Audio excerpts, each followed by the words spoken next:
Welcome back to day 4 of chapter 9. We are in 9.2, day 2, two-sided tests. By the end of this lesson, you will be able to perform a significance test about a population proportion, specifically a two-sided test. Try these problems after our lesson. Let's begin. So we're in 9.2, day 2, two-sided test for a proportion, and you can read much of this information on pages 608 to 611. And our first example is dealing with Benford's Law. And you can see a whole bunch of expense reports here.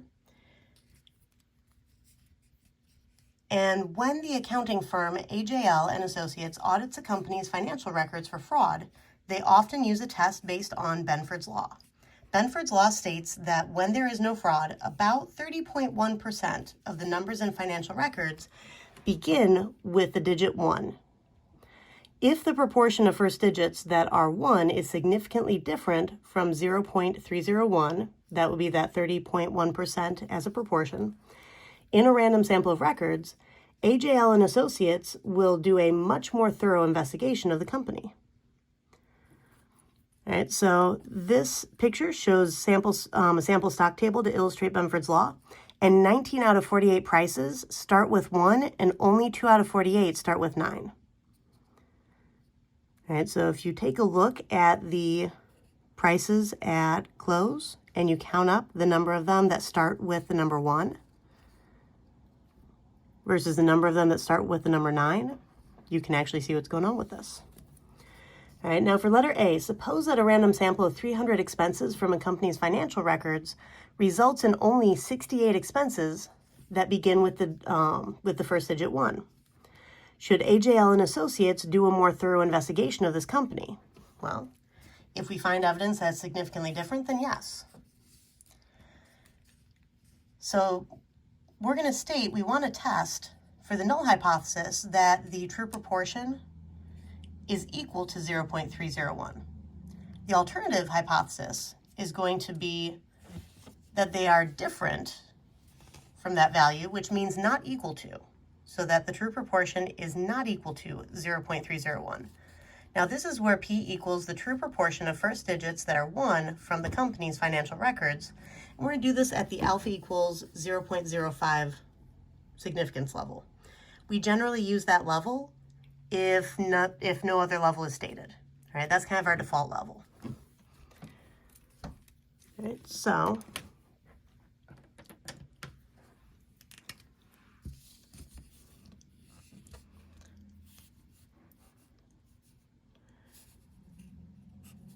this is what we want that proportion to be about, and that's where we're getting this. And then the significantly different side of things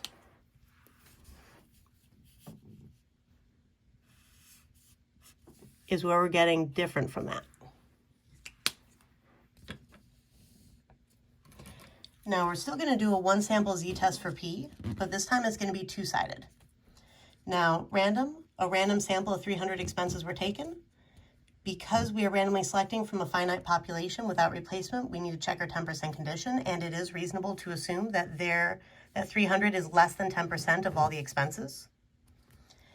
And then for our large counts condition, we need to take our sample size times the null value. So 300 times 0.301, and then 300 times 1 minus 0.301. Right. If you multiply these two, you get about 90.3. I rounded that down to 90. That's still greater than or equal to 10. And then this one was about 209.7. I rounded that up to 210. And that is greater than or equal to 10. You can't have partial expense records. All right, so since all three conditions were met, we can go ahead with our calculations. Now, first thing you need to calculate is your statistic. And my statistic is my sample proportion, which comes from here. We had a random sample of 300 expenses, resulted in only 68 expenses that begin with the digit 1. So if I take 68 divided by 300, I get 0.226. That is my p-hat value, and that is what I'm starting my test statistic with. And that is the only time that part is going to show up. The rest of the time, you're using your null value up here which is this p sub 0. It shows up in 3 places in this test statistic. It shows up as our parameter that we are subtracting on the top, and it shows up as the parameter that we are using in our standard deviation formula. And finally, we have our sample size itself, which shows up right down there. And if we go through and we put all of this into the calculator,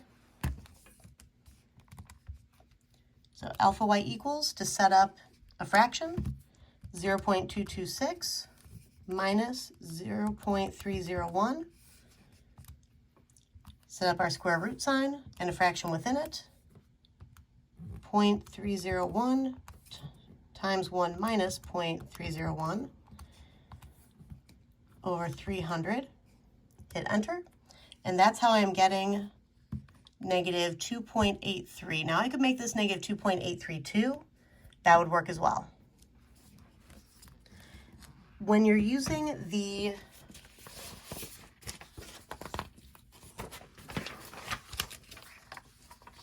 standard normal probabilities table, this negative 2.83 would actually help you to calculate the probability for the left tail. You would go down and find negative 2.8, and then go over to 3 for your hundredths value, and this 0.0023 is your single area for the left tail. Right, that would be this area right here. You would double that to be able to find both tails. Notice that matches right here. Now, if you're using technology, then the first thing that you want to do is sketch this out. We have a standard normal curve. I have 0, 1, 2, 3 on this side, 0, negative 1, negative 2, negative 3 over here, and negative 2.83 is between negative 2 and negative 3. And I want to be the same distance from my null proportion, my standardized null proportion, which would be the central value. I want to be the same distance from 0 here on both sides, because I'm just concerned with, is it different? I don't care if it's less and I don't care if it's greater. I just want to see if it's either, which means I need to check the probability of both regions. Now, these two probabilities are going to be perfectly symmetric, which means that they're the same. So as long as I can find one of them, I can double it and have both.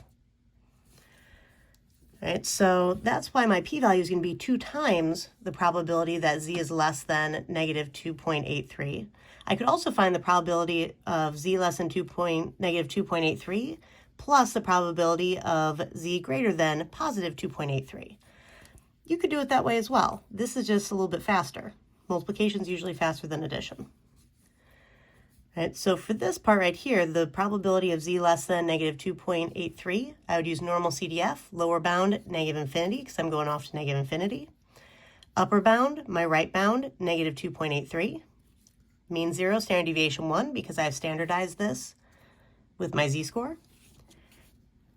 And that would also give me the 0.0023.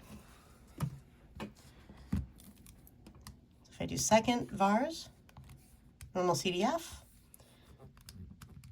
make a really small number right there, negative 2.83.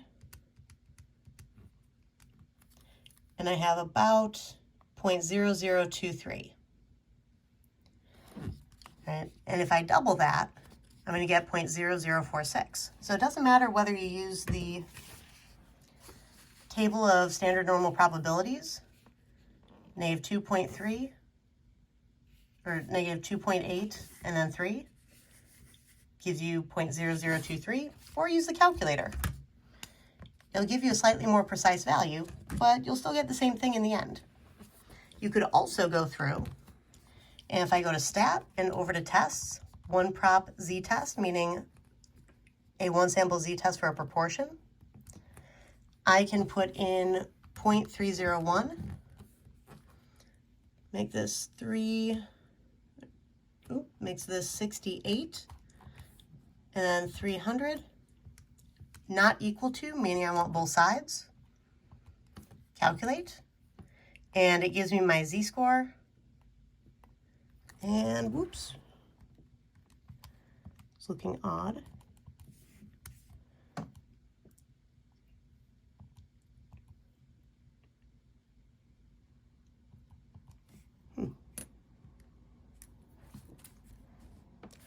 This is using a more exact answer for our square root, I believe. More exact answer for our p hat value.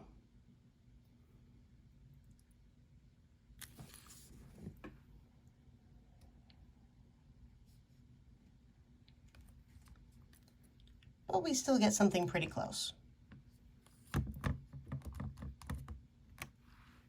Now the problem is, if you're going through and you're doing this, you would want to make absolutely certain that your answers match up.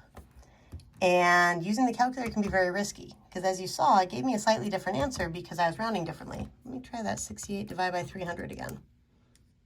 Yeah, I truncated it instead of rounded it. I could have made this 0.227, and this would have turned out a little bit differently, which would have made my answer turn out a little bit differently. It probably would have been closer to what I got on the test. Right, but on this one, I decided to truncate. So be careful to be consistent as you're going through.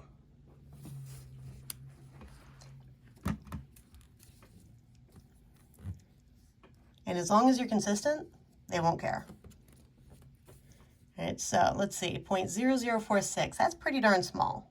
So for our conclusion, since our p-value is small, 0.0046 is less than 0.05, we reject our null hypothesis.